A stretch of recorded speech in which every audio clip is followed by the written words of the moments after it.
Hello?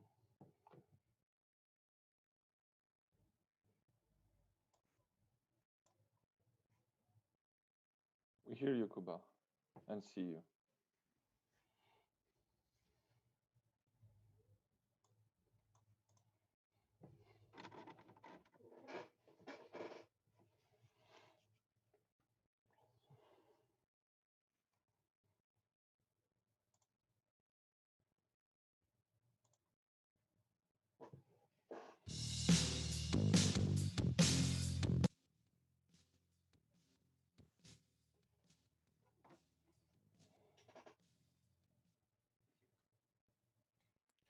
Колеги, 26 листопада, я рада всіх вітати. Це другий день форуму персональної демократії Україна 2020. І ми продовжуємо з вами говорити про місцевий вимір цифрової трансформації. Вчора нагадаю, що до нашої дискусії долучалися представники органів центральної влади і так само органів місцевого самоврядування. І, власне, ми з'ясовували, які є плани стосовно реформи діджиталізації в Україні. Сьогодні продовжуємо ту саму тему, але з представниками громадянського суспільства. Не лише з України, а так само і з Грузії, з Угорщини, інших країн. Тому stay tuned, як в нас прийнято говорити, так, залишайтеся активними. Therefore, please stay tuned, be active, and we call you to ask your questions in chat, to make your comments, and follow us on the page on Facebook, and also listen our streams in YouTube. I give the floor with my pleasure to the moderator of the first panel, Mr. Yuri Guy from Mazapa Foundation. So Yuri, you have the floor. Good morning, everyone. I would like to welcome the organizers, the panelists, and the participants. Those who will listen to us and ask their questions. We shall have a discussion till 11:30. We shall be happy to hear and listen and see your questions. As far as structure of the discussion is concerned, we shall make clarifications. The topic of our today's discussion is role of civil society in the digital transformation. There is a good version of Ukrainian version of that term. It's a digital transformation. In the beginning, for such a general introductory speech, in order to give the general framework of the discussion, I would like to invite the thinker and practitioner of the third sector, Mr. Jakub Ignalski, who is the president of the Foundation of Innovation. Sorry for my Polish pronunciation. And for 5 to 10 minutes about the general, we'll set the general framework of our discussion. How do you see the role of civil society in successful digital transformation? Because I'm contemplating, I will try to speak English. That might be, in a sense, faster. Thank you so much for invitation. And okay, it's a kind of echo, but let me try. First time I was asked to, to provide this kind of a beginning with, I was kind of hesitating because but people who invite me, they know me, and I know that I'm kind of a provocateur, and that will be the case again. I think I probably on the other side of camera, it's a lot of people who are enthusiastic about technology. So I'm trying to be a bit bitter. Not to discourage you, but basically to advocate for the very important role of a civil society organization, which might support kind of a proper use of technology, to put it that way. My opinion on technology is general. Obviously, having so little time, it's very hard to basically go into details. I think the good word is ambivalence. So obviously, I think it's always a kind of two sides of that. And obviously, we can say the internet is just another tool. We know it from history. I think it's much more than a tool. I think it's going back to this kind of a famous quotation, messenger is a message. I think internet is much more than a tool. And especially in the life of civil society and civil society organization, it represents a lot of the power, if you say, possibilities, but also a lot of threat. Since I'm not very much at my age being up to the, the latest innovation in technology, that was, many years ago, I'm using a kind of old-fashioned, in a sense, a vocabulary and old-fashioned categories to describe the challenge we are facing. Going almost, I know the Greeks are not very often, perceived, but I think I found very interesting that in Greek philosophy there was like a three elements of being, if you like, capable. One was episteme, which is basically epistemology. It means that we know something. The second one is techne. It's somehow a kind of a competence to do things, that we know how to do things. And the third one in this triangle, very often forgotten, it's pronensis, which means basically, and that's again the beginning of problem, you can say it's a wisdom.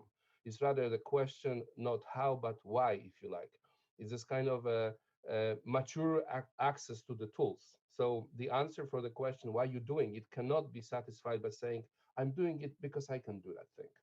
So my understanding is that the technology is growing really, really exponentially fast.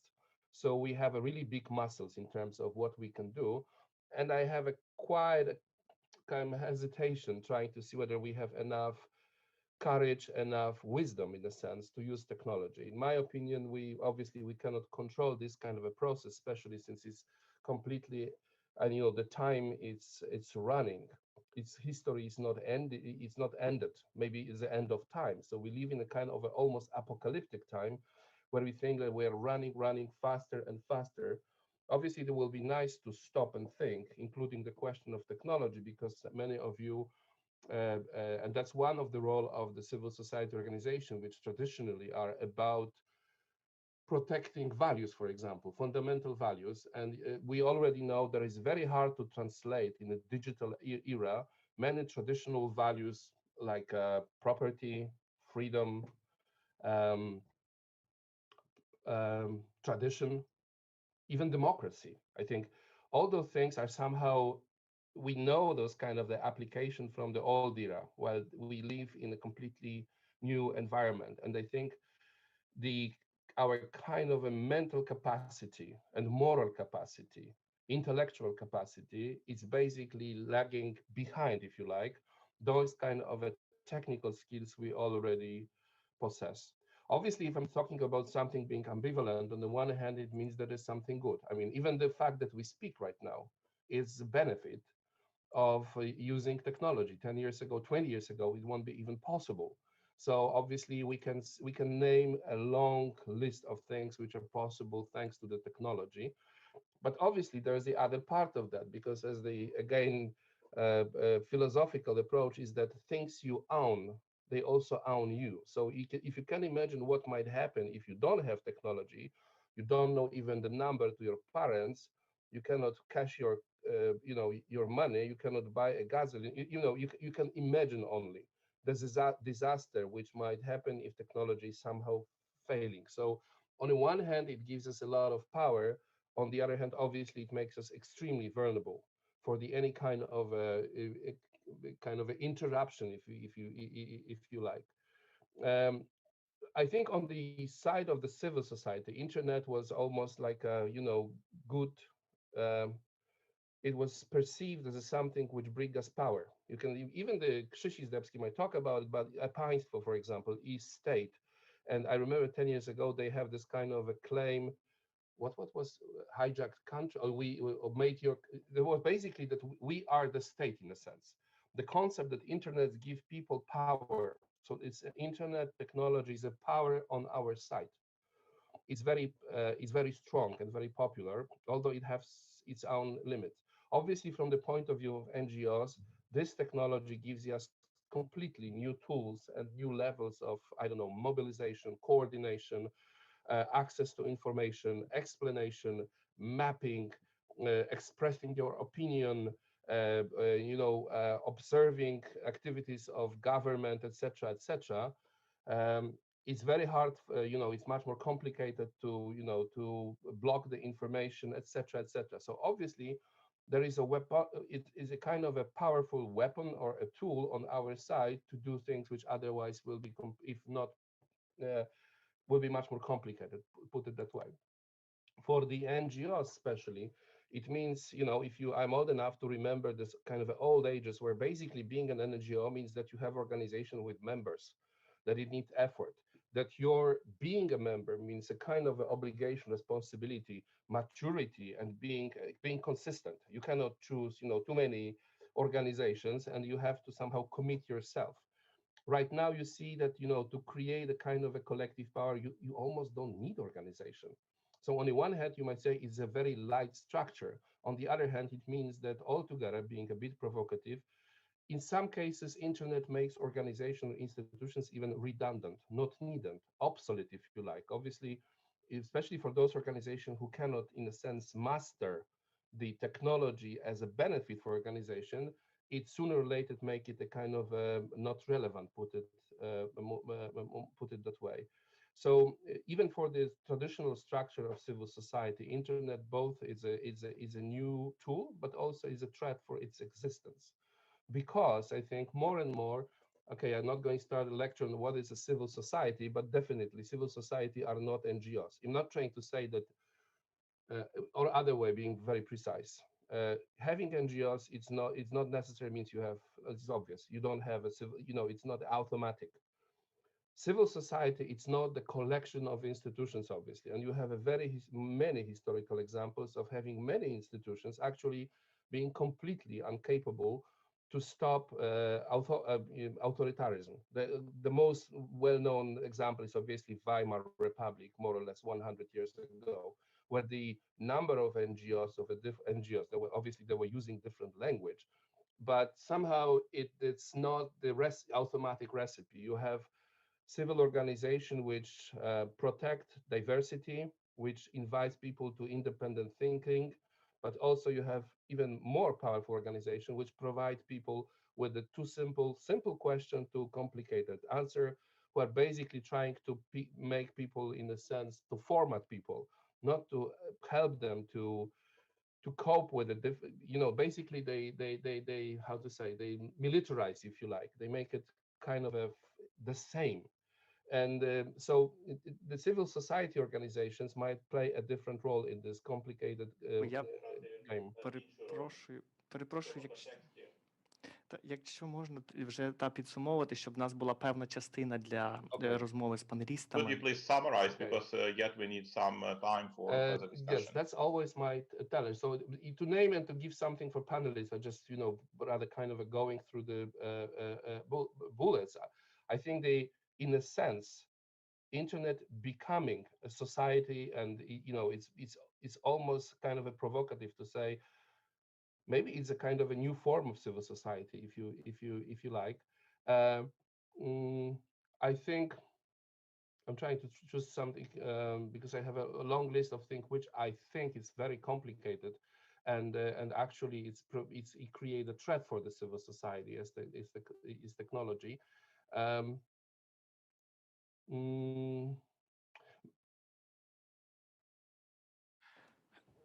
Дякую. Yeah, I think because it's Якщо у вас є можливість залишитися, ми будемо теж раді вас частково чути. Yes, of course, please stay online. We can also involve you at some point. I would like to ask the first question on the basis of the speech of Mr. Jakub. First, I would like to introduce the participants of our panel discussion with us.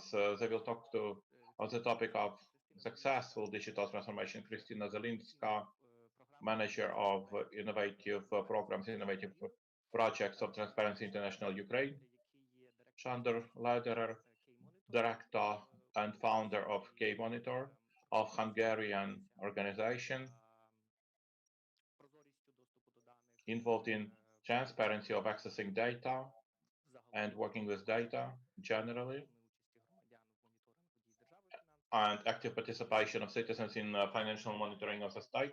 And Jarashvili, co-founder, director of WorkSafe, and also organizer of Data Fest Tbilisi, quite a similar event taking place today.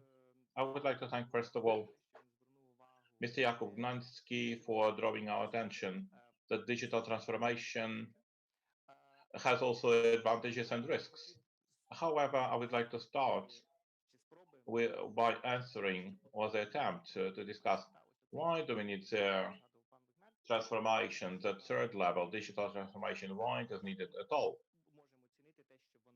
How we can appreciate if it is successful, if it is good, if it had to be done. I would like to invite Nino. Hi, hello everyone. Ми вас чуємо. We can hear you. It's okay. It's fine. Okay. Let me switch to the translation. Sorry, I thought the panel would be in English. Okay, I think I'm ready now. Can you hear me? Так, Yes, I can hear you well. Yes, yes. Translator can hear you. ти також тоді англійською. Та what do you think is the what do you think is a successful digital transformation? Why do we need to undertake these digital transformations? And how can we evaluate that the digital transformation was successful? I guess you mean for the civil society organizations?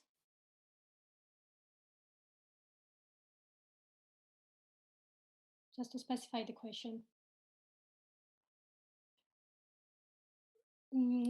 Okay.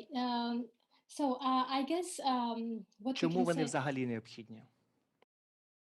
Why is they unnecessary at all? Why digital transformation? Why it is needed? Well, I think the current events, like what we are ongoing, that there is actually no alternative to digital transformation. We have to be agile, and we have to adapt the new challenges. But even besides what is happening now in terms of the global pandemics and having the need of being more digital and keep functioning when the physical side of life somehow like slows down. Besides that, I think digital transformation is more important because it makes the life itself more inclusive, because like recently since the March when we entered the global pandemics, we also had to, even though like Forset itself is kind of like digital organization, like we work in digital field, and it was not that like new for us. There are like many other civil society organizations, many other NGOs who are more like whose activities are more bound to be offline. Even despite that fact, we had to like go through this digital transformation and become and adapt to the new reality much quicker. And actually what we have discovered is that the becoming more digital is offering us opportunities that we actually didn't really think about before. I can also like tell you and share my team's experience with you. We are a very team-oriented organization, and for very long we thought that we would not be able to function if we were not in the same like physical space, if we did not share the office, if we were not sitting in the same room discussing, sharing ideas, and so on. So like this was like very sincere attitude towards the work from our team. However, when we actually had to keep physical distance and go far from each other physically, we had to leave this idea, this like dream idea of teamwork and being in the same physical space, and think more in more like practical ways. And we discovered that actually becoming more digital, becoming less you know, like living the ideas that we think is the best for our work, for ourselves, can also open new doors for us and give us new opportunities. Now, because we are like fully digital, like for the like last 8 months, we have been working totally remotely. It is enabling us to involve more people in our work.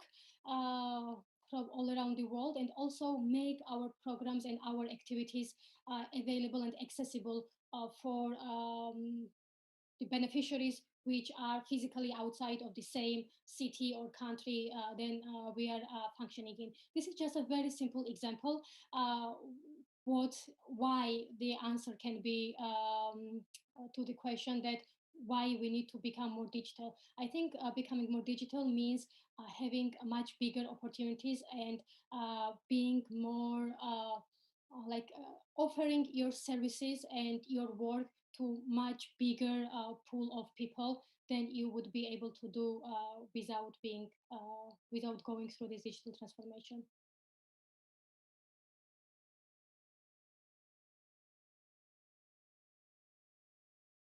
Дякую, Ніно. Тобто, перш за все, ми звертаємо увагу на те, що цифрова інформація Thank you very much indeed. Digital transformation provides accessibility, makes it possible to involve the groups that were less involved.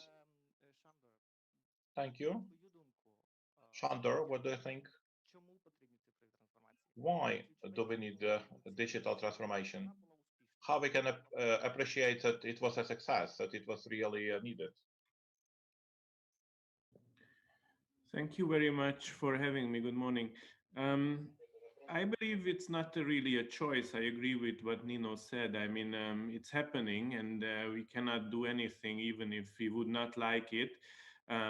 Which means that, you know, to be able to participate in this world, which is very much shaped by technology, we need to understand technology, we need to understand how to use technology. And in this framework, if we want to have a real impact or, you know, shape the society, the future, or give our contribution, we need to, you know, also understand how to shape it. So we can be, I think, successful only if we learn the rules of the game and can do it maybe better or more in an innovative way than those who are doing it currently. Just, you know, an example.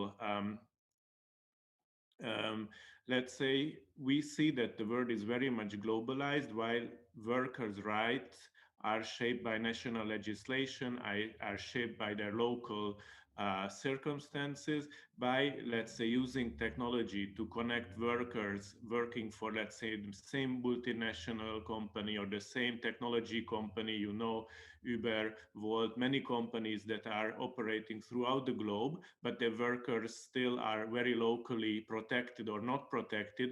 Making these people connect can influence, let's say, the policies of this big company. Or let's say if you connect Facebook users in terms of advocating for their digital and privacy rights against Facebook, then you can have an interaction, or you can have an impact of, let's say, how Facebook or these big companies operate or make their policies. But you can only do this if you connect to this world, and you have very little chances to avoid this. Or the other option is, but this seems to me too futuristic, that you start to develop what's post-digital, which I have no clue yet what it could be, but, you know, you have to set either the new narrative or adjust to the current one and be better in it. And going back to real life and practical issues, we also see in our work that those NGOs that first of all understand the opportunities and the threats technology means in their work and can communicate this, are much more successful in bringing over their messages and also achieve their goals, as said, in an environment which is completely shaped and more shaped by technology. So concluding, you have simply no choice, unfortunately, not to get involved in this game. Шандор. Христина. Thank you, Mr. Chandor. Christina, what is your vision? What are your ideas? Я вважаю, що Dear цифрова colleagues, I believe that digital challenge or digital transformation will be successful and necessary when it will tackle a particular problem. Each of the NGOs, if you speak of representations of civil society. They are working on solving problems, solving particular problems. When we speak of the context of Ukraine, by example of Transparency International, Ukraine 4 years ago, with a great community of reformists in the field of public procurement, faced a problem which is corruption in the field of public procurement. This is a clear, understandable problem which has a number of problems, a number of reasons. Implementation of electronic tools, for example, implementation of electronic procurement system ProZorro, providing for electronic auctions, which digitalizing communications between the customer and participant of the tender, between the government and business, is changing a lot. And this technology solution of Ukraine indeed was a digital transformation. If we speak of digital transformation, we have to remember of implementation of one single digital instrument. Also, we must remember about change of culture, change of processes, change of behavior of people. And that digital transformation will be a success, which will solve, if not even solve, but at least influence certain processes that take place in the society, certain vision, certain behavior, and certain conditions parties agree to in cooperation among themselves. Трансформація успішна не тільки тоді, коли вона щось відкриває, показує і дає можливість щось контролювати, легше працювати.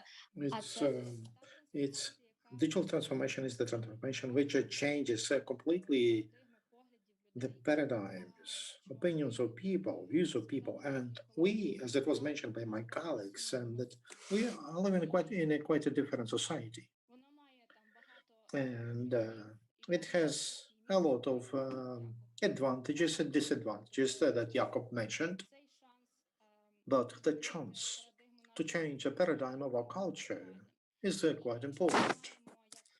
And we, as a representative of active civic organizations and those who really influence on the digital transformations in their countries, we can change a paradigm, how we see problems, and we can find solutions. And such kind of digital transformation will be successful. Thank you. Jakub, Mr. Jakub, maybe you have some comments how to identify that transformation successful. Coming back to your issue, why we have it in general, this digital transformation. I will ask you if I'm because technically the translation is organized in a way that I see the same kind of a volume. English and Ukrainian is very hard to understand. So that even your last question was for me like only I heard is what can you comment, but I don't even know what. So if you can, and I don't know how to solve it because I'm clicking interpretation is in English, but the kind of sound is exactly the same level, so it's impossible to hear even. So if you can either say it in English or say it slowly so I can understand the question.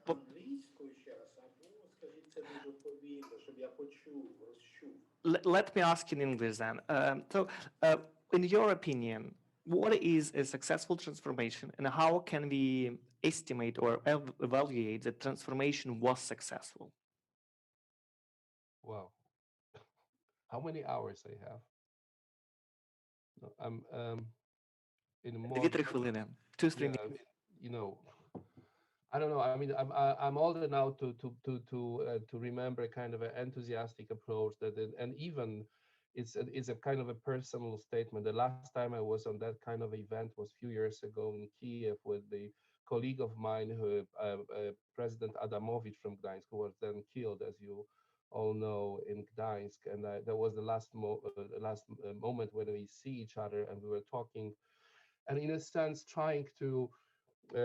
That was the moment of, if you say, Poland as a champion of transformation, if you like. We were kind of the arrogant, trying to explain that basically the other countries of that region, they basically have to wait another 1 or 2 generations, and they basically, in an asymptotic way, be in the same moment. Right now, obviously, I'm completely embarrassed with that, and I understand that the time is not working for us, and the gravity is not working for us. 2 days ago, I had a meeting with very courageous people from Belarus, men, women, with kids even, who were for a moment in Poland. And I have a greatest respect to the courage of people of Belarus, Ukraine, etc. And I think, okay, that was my kind of a historical lesson. Is nothing is given forever. I think Poland right now would have a big problem even to be a member of the European Union and fulfill the so-called Copenhagen criteria. And I think the biggest lesson for all of us is that you have to strive.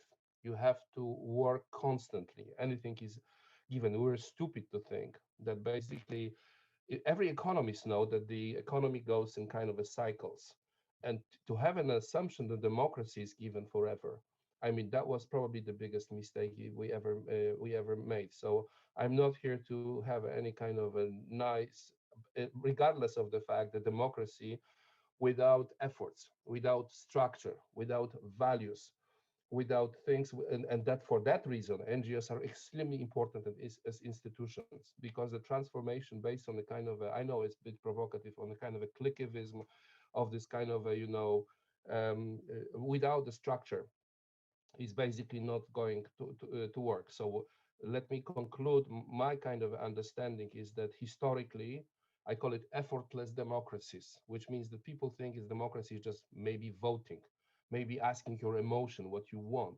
and not admitting there are things bigger than us, than our own interest. That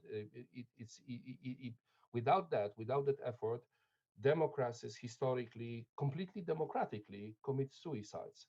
And I think right now is really a very crucial moment right now for all of us in this region and really globally to understand that democracy needs effort, not just voting. Democracy and this effort, I call it effort-based democracy, is everything. To having your own opinion, to be able to communicate with others, to be able to take a part of responsibility, not only demanding. So it's a kind of a second generation, if you like. And that's all. It's very hard because people are not that easy to go beyond kind of a demand-driven type of the approach, and that will be tough. Anyway, oof, thank you. You don't ask me that question again.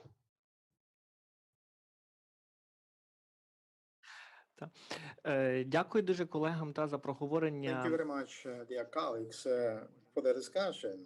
How we need the digital transformation. How can we say that it is successful? And in principle, it's very difficult to discuss whether we need it or not, because it's a fact. And the panelists, if we wanted to be within the rules of the game that exist in the society, we as civic society, we should be present, we should be active, and we should be able to work with these instruments. Christina and Jakub,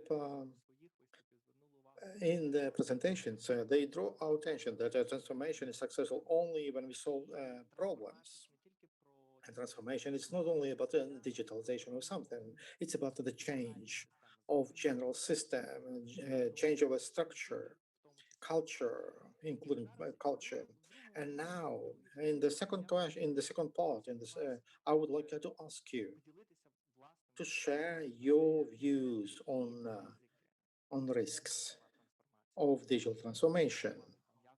And Mr. Jakub paid attention to that a little bit. So what are the risks of digital transformation for the society, and what is the role of civil society in preventing those negative things? How can we predict risks, and how can we act? Maybe we'll start, Mr. Shandor. Mr. Shandor, in your opinion, what's your opinion on this? First of all, I would refer back to your previous question a bit before talking about the risk, because I think it's crucial to see that, if you want to evaluate whether a transformation or the digital transformation has been successful, you have always one point of view where you are at the moment, and you evaluate from this point of view. It might seem at the moment that it was successful, and turn out in 10 years that you completely misunderstood everything, and and the transformation at the end led to a much worse direction. I mean, you know, if you would ask this question, the transformation of transportation in the 20th century successful? Well, it was in some regard, because, you know, you could fly everywhere, there were trains bringing goods and so on. And then you see also that there's extreme damage to the environment and climate change, partly coming from this transformation, which doesn't say it shouldn't be happen, but, you know, it's not that obvious that it was simply successful. And I think in technology you also have risks, and now coming to your current question, that you might not be able to see at the moment, or the effects you're not able to evaluate at the moment. But definitely you see how it transforms society. It makes, while connecting many people around the globe, which is definitely an advantage, can also isolate you, because it won't help you if you have, you know, no one to talk to in the next room or in your village, and you have no common narratives with those people who are very close to you, let's say. I think this isolation and this fragmentation of societies and local communities can be a risk. The biggest risk, I would say, is that you completely use your intimacy, in a sense that, you know, everything that's out on the web is in some way, or will become in some way, public, I guess. You have a trace everywhere. Your privacy is barely protected. Your data is out for everyone who is interested in having it. So you as a person, as an individual, have much less protection. And this is, I think, also interesting, you know, for how civil society acts, especially in countries where civil society is in danger. These people can be constantly surveilled. They're under the observation of governments. So in this regard, it might have been easier to do a partisan group in the Second World War, where you could hide among the bushes, than currently derail a train, because everywhere you have the surveillance cameras, your mobile phone tells everyone where you are, which apps you use, with whom you communicated. And this will, you know, this is part of the transformation, and it's very interesting how you can react as a vulnerable individual, or as a part of a vulnerable group, to these challenges. And I will stop here, because there are many more risks. I find this as a quite interesting and important one, so let me just leave it at this point here.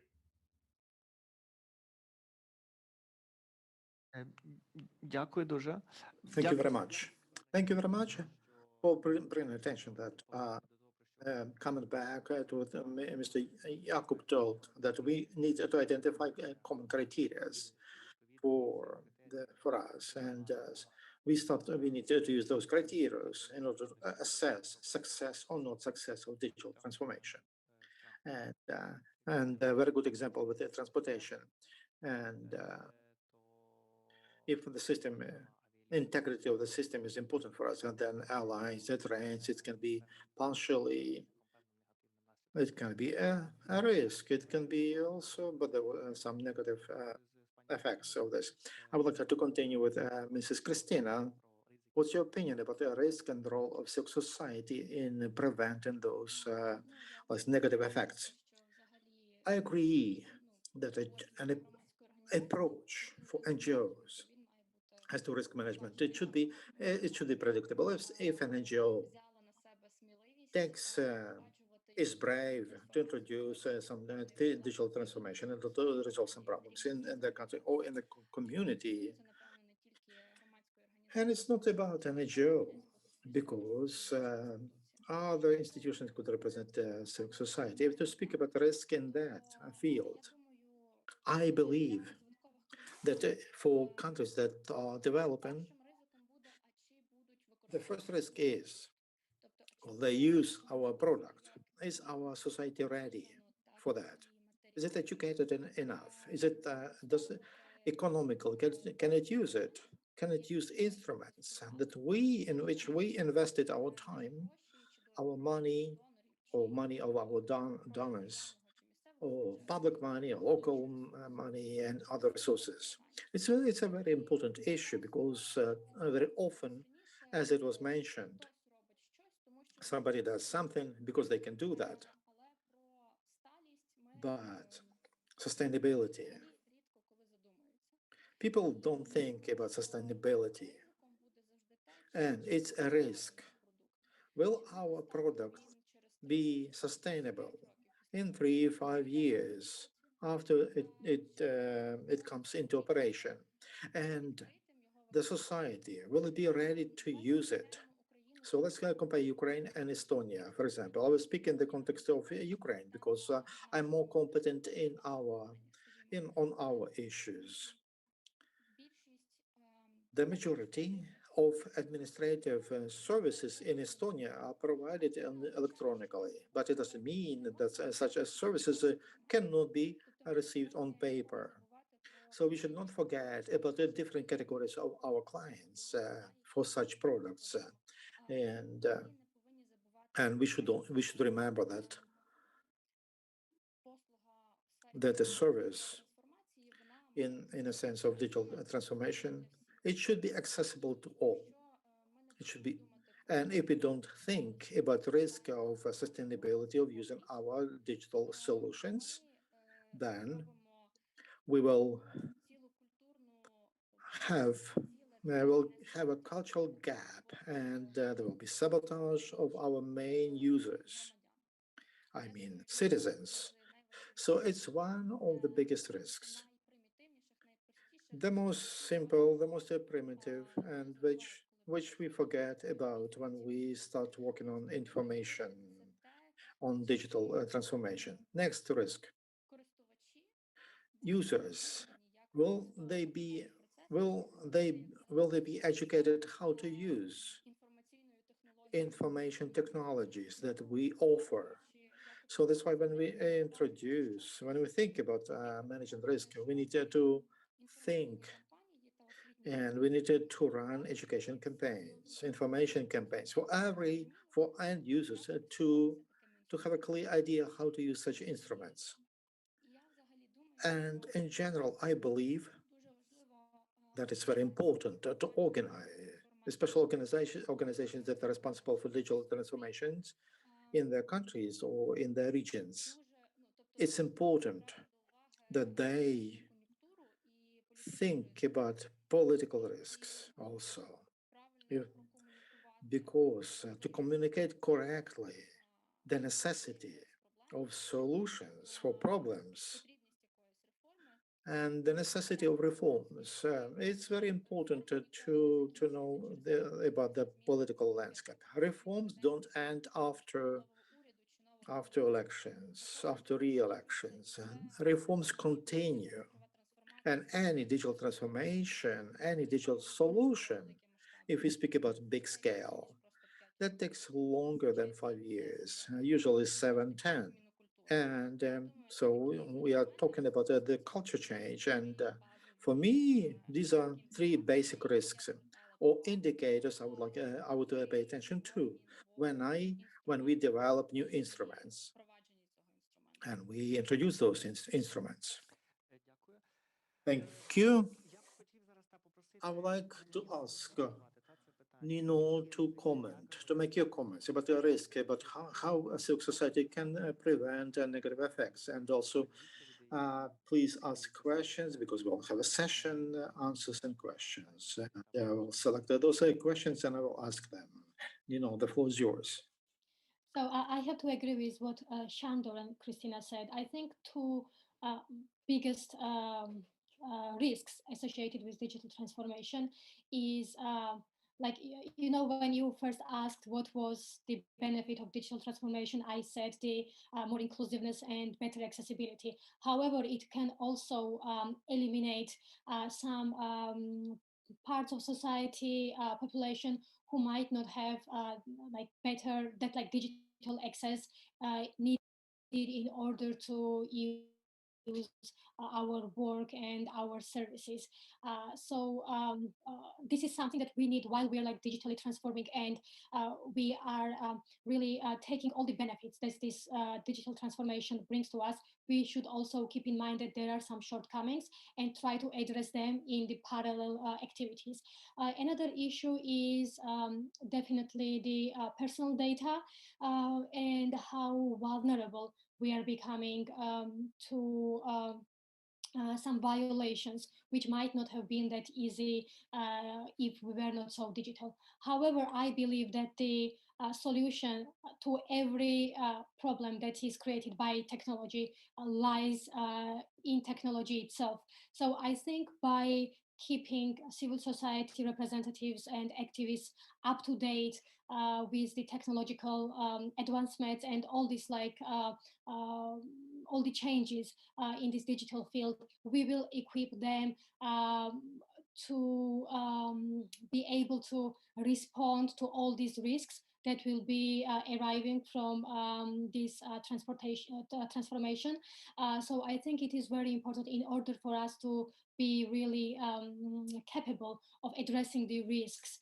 It's very important to keep civil society organizations in the heart of digital advancements, and whenever there is some like innovation happening in the private sector, in the government sector, we need to make civil society organizations part of this. Otherwise, we will not be able to keep up with the changes, and we will not be able to do our work the way it is needed to be done, like to be better watchdogs, to be able to make sure that the human rights are defended and so on. So it is very important to make sure that we are up to date with all the technological changes and innovation.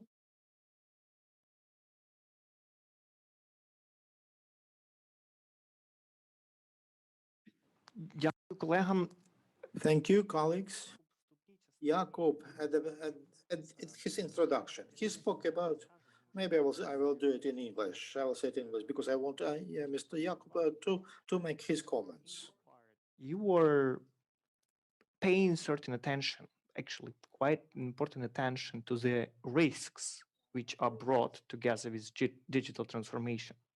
And you mentioned that values are the possible foundational benchmarks against which we measure whether digital transformations are successful or not.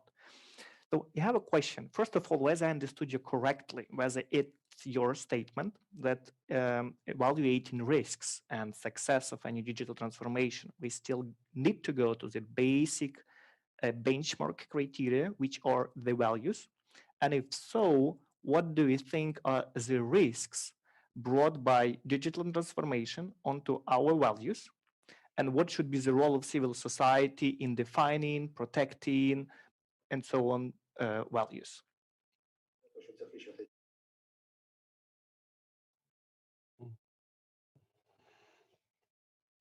Kind of a complicated question, I think. Yeah, I think the kind of a fundamental thing is the question of what is of kind of a technical capacity. On the other hand, is basically purpose, purpose and reason for doing things, which has to be judged against value. So the efficiency, it's not. I mean, it's a technical value, and I think for example, I mean, sometimes it's again is a part of this ambivalence. For example, the internet gives freedom of expression, if you like. So you cannot, people can say whatever they want, if you like. And the provocative thing is, even though they very often have nothing to say, it's like a kind of an obsession of self-expression. And basically, internet, especially in this form of communication, is very much based on emotion, on pathos, if you like, on this kind of, let me tell you what I feel. I mean, in terms of the democracy, at least in the traditional kind of a model, it is much more rooted in a kind of, I don't know, debate, a kind of referring to facts. While now we almost abdicate from a kind of a traditional, because there was this kind of a belief that since we have those tools of communication, it's a way by which we can understand each other, communicate, etc. What's happened is that you have, obviously it's bad to have a monopoly of the information. On the other hand, basically this kind of the other side of the pluralism is complete chaos. I mean, I was for 6 years the chief of the board of a national media in Poland, public television. It was completely different television than right now, being honest. But we have a lot of debate. What is the value of public media in a sense? And I think there is, everybody knows BBC. And the interesting point about the BBC is the word broadcasting. So there is one kind of the understanding what is media for, which is basically trying to have a common reference line. You can disagree, but you have at least the same elements of that. While the kind of internet is very much about, people call it narrowcasting. We know it as a bubble algorithm, basically chamber of echo. We talk to the people who are more or less the same, and you can compare it with the situation, biblical situation of building a Tower of Babel. So we had hope that we can communicate and build things together for better world, and something happened that the world completely collapsed in terms of how many languages we speak. It's not only about bubbles, it's also I have 3 kids, and I already observed that even though with them, this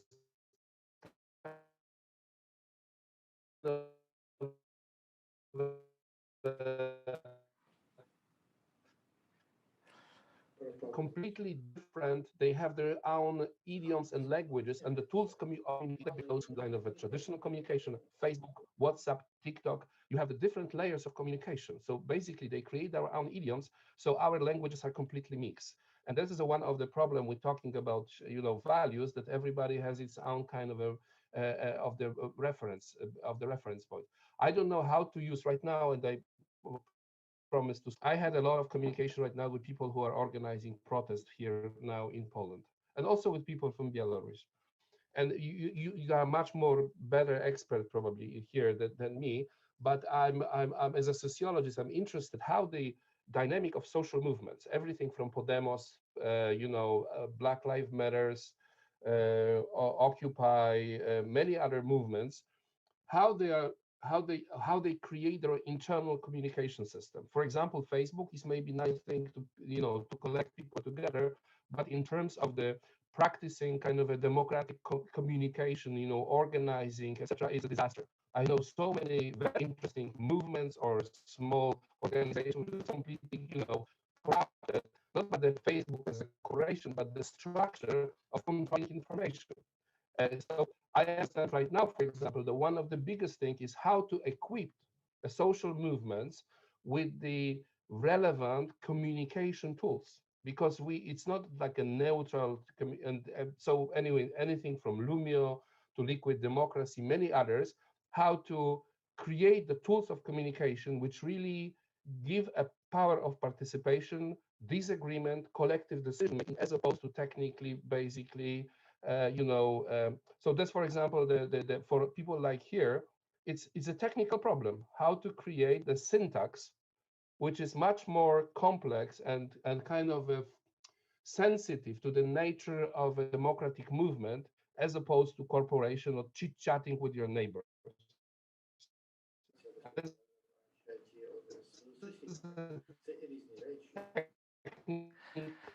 Issue. Дякую. To make the thing, how to collect. Дякую. Thank you. Thank you. Now we move to questions. Our time is almost over. Please, all panelists, be very brief, up to 1 minute. For us to cover some questions. I will not ask all of you to answer, only those who volunteer. Just switch on your microphone. I will continue what Mr. Jakub told. And the issue of chat. Do you have examples in your countries, Georgia, Hungary, Ukraine, Poland? Do you have examples when governments of the countries use digital instruments, digital transformation projects in order to suppress civil society, to influence, to force, to enforce civil society to do something. So, anybody would like to start? So, let me begin. I'll start in Ukraine, for example. Yes, in Ukraine, there are some technical solutions that are used by the government. One of them is ProZorro system. It's a public procurement system. The system with the help of which different public institutions in the public sector or who use public money, they procure different services and goods through that service. And the system, ProZorro system, is 4.5 years, and it saved for Ukraine 148 billion hryvnia. This is just fresh data. The system is recognized one of the best in the world. So this is one of the first successful technical solutions that we were able to, in cooperation with between civil society and the government and business, to introduce into life, and it's still working. Though until now there were a lot of attacks against the system. They wanted to make it localized and to give preference to local producers. But cooperation in this triangle is keeping our society together, and it helps to protect the system and to create equal rules for all. Next solution, please. And thank you for your answer. Which project of digital transformation is the most successful in Ukraine? Thank you for sharing your experience. I would like to come back to the question. Are there examples when the government is using technologies, digital technology, in order to influence on civil society, to create some pressing, to suppress civic society? Are there cases in other countries, in your countries, when the government is using technology, digital technologies against their societies? Thank you. Thank you for the success story, but now I need just quite a different example. Maybe Shambar? Yes, just very, very briefly, I think our government is not very sophisticated. It uses, in this regard, this very primitive tool, let's say, of, through social media, harassing activists through direct messages on comment sections, and create an atmosphere where people are afraid of telling what they believe. They feel uncomfortable because they share what they're doing or because they're doing. So it's an extremely primitive way of pushing back on those who criticize. It's technically not the government, it's proxies of the government, but obviously in connection. I think that's a very well-known thing, but we don't have any innovative things for governments to learn how to do that. Our government is quite primitive, I would say, in this regard. I can say we don't know that much, because part of this probably is using the advanced. It's very similar like in Hungary. Basically, government is not very sophisticated. They use basically hammer and traditional commenting mechanism, etc., etc. They pay people for writing those kind of emotional stuff. They weaponize social media, but it's it's not big. It's kind of a brute force, put it that way. On the other hand, we are simply not aware of how much they might know through the purchases, mechanism like Pegasus, for example, which was purchased in Poland by the secret, services, basically, because that obviously none of that, at least I'm not aware of any kind of a thing, but that's definitely they use and they have some intelligence. And obviously, a big elephant in this room, probably around the speaker here, are basically Russians. We know very little about the thing, but I have no, this country since 17th century, they have no either idea and mode of existence other than being an empire. And they are back. The part of the success of transformation of this region, including Poland, is basically that they were somehow hibernating. But last years, this is a very dangerous player. They have an economy of the size of Italy, but muscles, huge muscles. So I think that we shouldn't underestimate the activities of basically Russians in that region, in all the countries we are talking right now.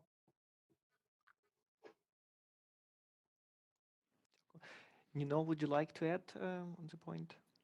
Yeah, actually, my response would be similar. To my knowledge, there is no like advanced technology in the government used to suppress the civil society activities. Only like some indications of trolls and bots in order to like pursue certain narratives, and sometimes maybe лише деякі наративи, і можливо maybe that часом disqualify some of the like civil society дискваліфікувати activists, like but not певних like this активістів, direct suppression that але we are talking немає about. Like to my knowledge, прямого but as подавлення, Jakub said, like we наскільки я might not знаю. know exactly what technologies are Можливо, being ми не adopted знаємо or точно, яка what технологія might застосована, be in process of like або having like on the shelf and being яка на able полиці to там like ще take є, it на and use поличці whenever needs технологія, be. яку ще можна And взяти і as I know from використати my colleagues, there технологію. are some kind Як of я like знаю, indications of this in Central Asia, від моїх like колег в Центральній borrowing Азії some є певні some technologies показники. from China and Наприклад, maybe with Russia. So технології like з we need Китаю to беруть, just з because we Росії do not деякі. observe some of these Оскільки ми не activities nowadays, спостерігаємо does not mean that the threat is цієї not out there. діяльності, це So не we need to be означає, very careful and watch out тому нам треба бути for обережними, some of the similar risks in the future. і щоб уникнути певних ризиків у майбутньому. Дякую учасникам. Оскільки пані Христина почала частково вже відповідати на питання, назвати один цифровий проект. Я знаю, що в другій половині сьогоднішнього дня панелісти будуть більше Christine is answering the question, quoting digital project. On the second half of the day, we shall talk of practical examples for implementation of digital transformation. As briefly we began, in each of your countries, what are the examples of digital solutions that have changed your country? Mr. Shander? I think Hungary is generally quite challenged in this regard. As we say, I would say we are in the region very, very backwards in terms of everything regarding technology, be it administration. Probably also surveillance is not yet that advanced. But of course, I would say that this is very much connected to the attitude of the government towards technology. Our people in charge, and our prime minister, who has been around for 10 years and shaped the country during the time when a lot of digital transformation in the world happened, is someone who is not really interested in this topic. And I think this is the reason why these things happen very slowly. I mean, it's going on because he cannot, of course, ignore things like that, but they're not topics that there is a high level commitment to. And with all the advantages and disadvantages of such an attitude. So I think this is what really shapes digital transformation in our country, and how the government benefits or is challenged by it. I would say probably if you would ask our government what they find a real challenge and what they are now very much worried about is content moderation on social media. They extensively use social media for their propaganda. Nobody is really watching the government TV because it's incredibly low quality and so direct propaganda that nobody turns it anymore on. So even the prime minister announces everything on Facebook. And some very fake news messages, not from the prime minister, but let's say from proxies or some government close actors, are actually censored or stopped by Facebook, and they're really disappointed about. So for them, one challenge definitely is that there is content moderation exists, and not everything they want to spread can go through. So they even established a working group about digital rights, digital security, where they want to tackle that. And it's a serious topic that, what to do with Facebook content moderation, which is actually a real topic. It's just funny that, it's addressed by an authoritarian government that realizes that someone stops them to doing what they want to do.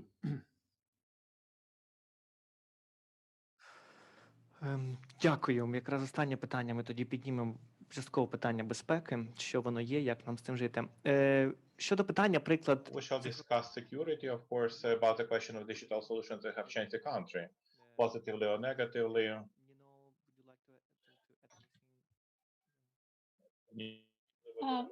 Not really. I really agree what Shantor said. I think like in that regard, we really share the same situation in the selected countries that we are representing now at this conference call.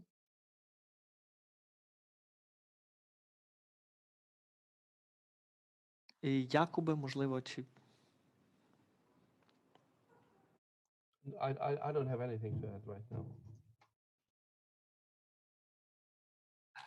Христино, я трішки перервав в попередньому питанні, але я так, чи є, чи I та, have чи є... interrupted the previous question, but if there is any another example, in addition to Prozoro, are there any other examples? Yes, активів держави. Це yes, indeed, there is another field of sale of assets, privatization, rental, concession, sale of government and municipal property. In 2016, Ukraine faced a challenge to liquidate 50 insolvent banks, and the assets had to be sold to pay to the depositors. By example of Prozoro, they called a system Prozoro Sales. It's a standalone state-owned company, and Ukraine is now introducing electronic system to sell actually all the assets which can be sold in Ukraine. It was done by local and central budgets for 30 billion hryvnia. Those are huge amounts of money, a lot of bonuses. And by example of successful sales of assets, we're trying to build a new culture of quality state property management. This is our positive experience. So from procurement to sales. We still have 4 minutes. I would like to partially raise a question. I understand this would take several hours. How to improve digital security in the public sector? What security means to you? Digital security, cyber security in the country. Mr. Jakub, could you say a few words? Still, there is a question. You have to say it in English. Yeah. So how do you think we can improve security in the digital sector? Security as such, and what is security in the digital sector? In digital, I'm not an expert on the digital sector. I think it's very hard to go beyond the kind of a banal thing. I can speak about non-profit organizations or the civic organization.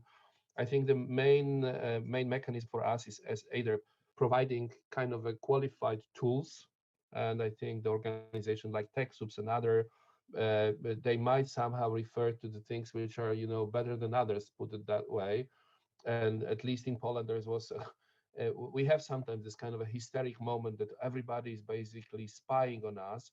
So you can see how many applications I have on my phone. So people have used kind of a gossip, maybe Telegram, maybe that, maybe the other, So this is a kind of the equipment, a kind of a civic and non-violent guerrilla to provide good tools. That's the one thing. And you have to rely on others people's opinion, obviously, because, and it's very good to know that there are places which are when you have a trust to say what you're going to use. Otherwise, I think it's very much about the education kind of, and we have a lot of training in Poland about the kind of responsible use of technology, fighting, fake media, those kind of things, and basically equip ourselves to be. And it's very complicated because on the other hand, you have everything, I don't know, micro-targeting, artificial intelligence, bots, etc. So you fight with machines really. And it's a very good, big question whether we also want to use machines. So it's the robots against robots. I'm not smart enough to decide that. And the last not least, it's to remind the good quality of analog, put it that way. everything. I mean, pandemic is probably one of the things. We discover more and more what is the value of communication, empathy, and you cannot transfer some things to the technology. And if you are lacking that kind of a skill of a human-to-human interact conversation, I think it's extremely poor. So the friend of mine from Germany, he wrote a book. I think it's called uh, "Analog is a New Organic." In a sense, that's it's like a synthetic and organic food.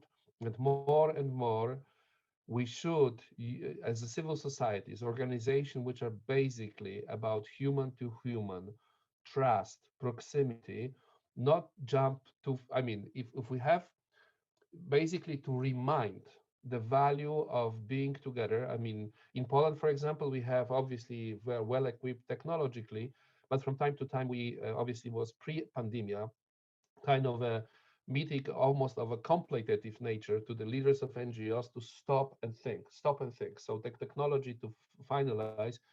So technology, it's so we use technology and not the other way. So I think NGOs have at least those three functions to help us to go through unavoidable, which is this kind of a technology kind of injection, if you put it that way.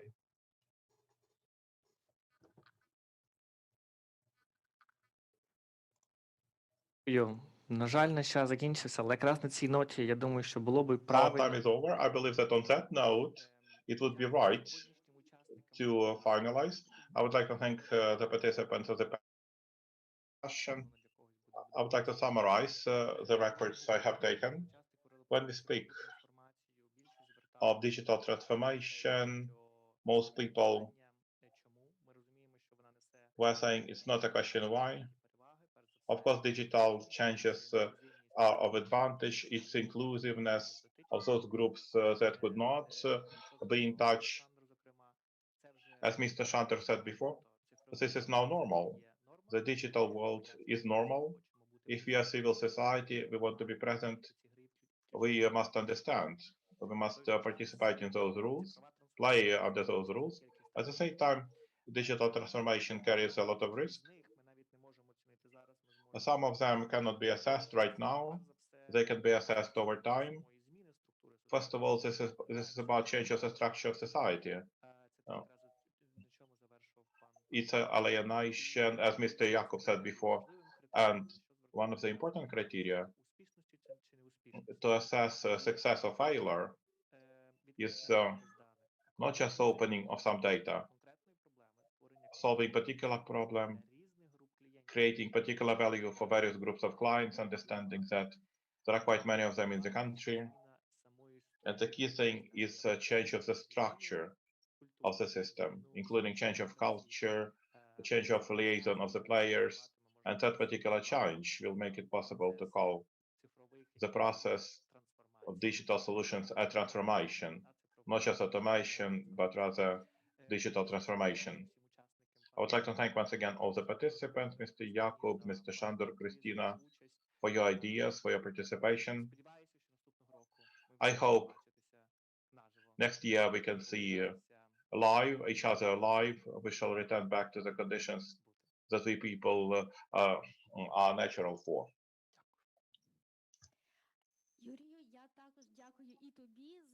Also, I would like to thank you for the moderation. On behalf of the organizers, I would like to thank all the speakers. I hope that those thoughts have been valuable and, of course, important for everyone who follows us online. We shall be back at 14:30, and we shall discuss in detail successful cases of implementation of digital transformation in reality. Therefore, please stay with us.